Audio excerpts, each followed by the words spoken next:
Oh, hey guys, welcome back to another video talking today about the INTP personality type in the Myers-Briggs system and conflict, what our style of handling conflict is like and why, what are the reasons that we more often actually shy away from it.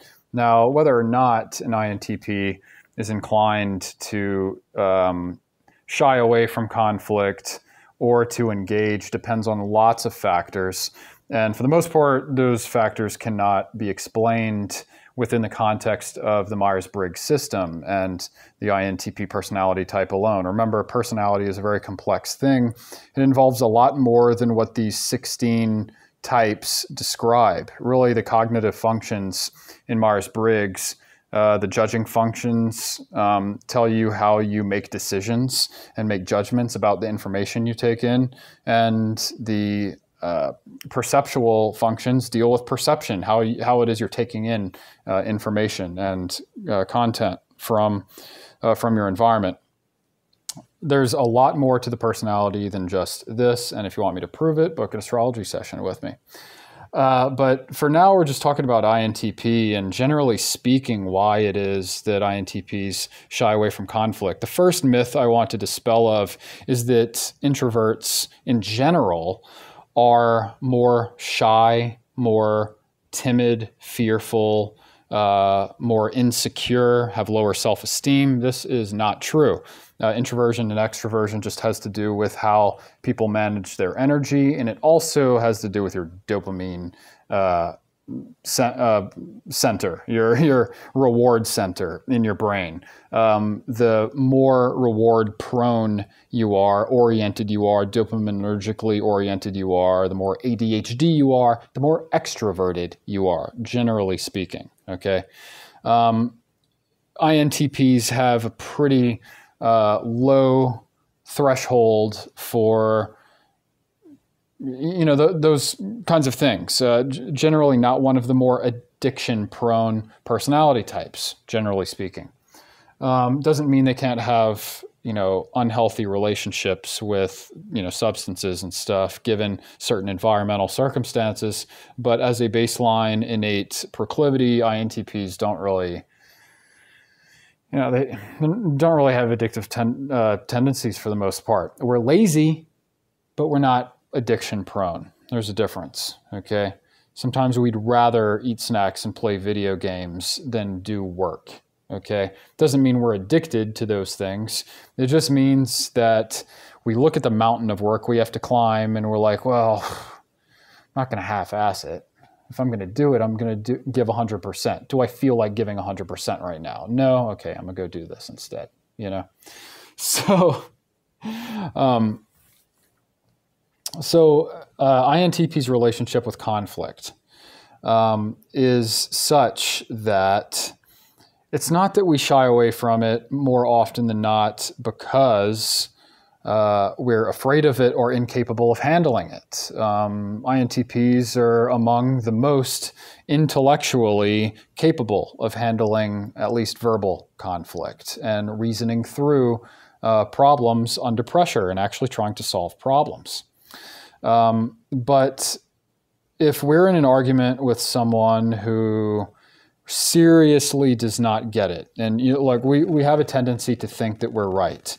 We usually are just more right than our opponent. It doesn't mean that we're right wholly and completely, okay? And that's one of our errors. That's one of the errors of the ego, the conflict ego within the INTP, all right? Is like knowing that we know a lot. And that can actually have a negative impact on our ability or inability to deal with conflict because we think that the truth is the end-all be-all of the argument itself when really it's not. And I'm not saying that you should compromise on what is true and what is good. I'm saying that the relationship in general that you have with the person that you're in conflict with and keeping that relationship intact, generally speaking, if it's a loved one, if it's somebody who's important to you, is more important than the content of the argument, okay? So that's where we fall into a trap, is not prioritizing properly. What's more important? That we just get along and figure it out between ourselves on a personal level, or that we get to the bottom of it, get to the truth of the matter. Okay. We want to get to the truth of the matter. We're naturally inclined to that, and we don't give a shit about other people's feelings. So obviously, that kind of points to our not being afraid of conflict or afraid of the other person. It's just about mismanaging the conflict in general by not prioritizing what we should.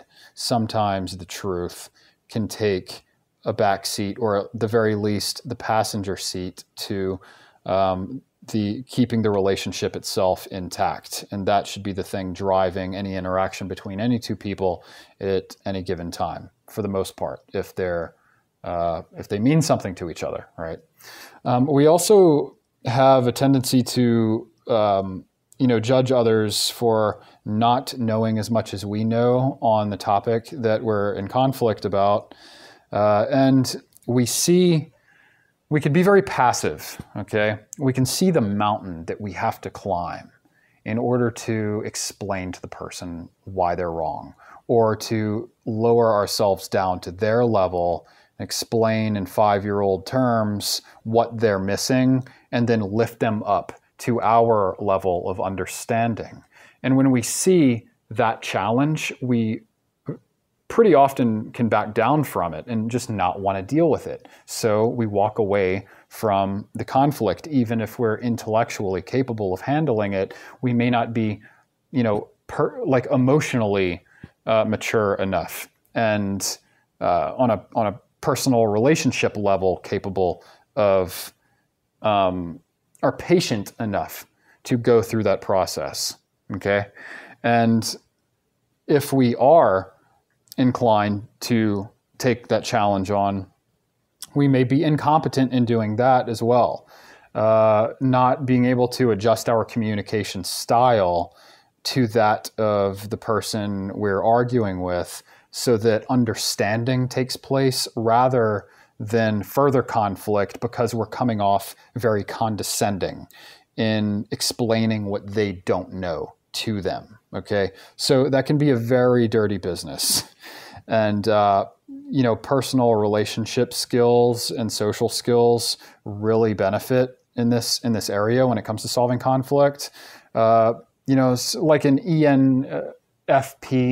ENFPs are generally pretty intelligent, are capable of engaging intellectually, but their primary concern is always like the other person, and compromise and negotiation and giving, and it's other people, so they want to, an ENFP wants to expand outward and include everyone, they're very inclusive, and we don't have that innate propensity or innate value. That's a value that we have to learn from our ENFP friend, for example. Again, other people have other skills and other sets of perceptions that we can use to our advantage for making our worldview more well-rounded. Okay, I'm not saying be a softie. It's important to have a hardened mind. Okay, and that is something that almost everyone except like INTP and INTJs lack.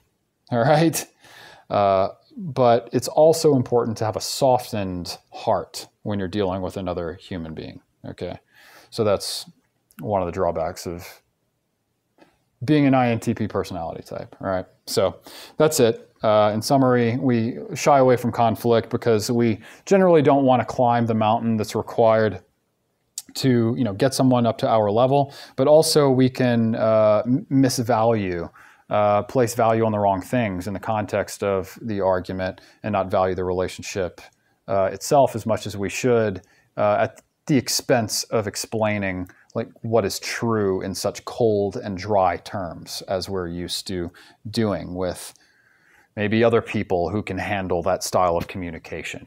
So social skills and developing other parts of the right brain is very important. Okay, so that's my video today on INTPs and conflict. Hope you enjoyed it. See you in the next one. Cheers.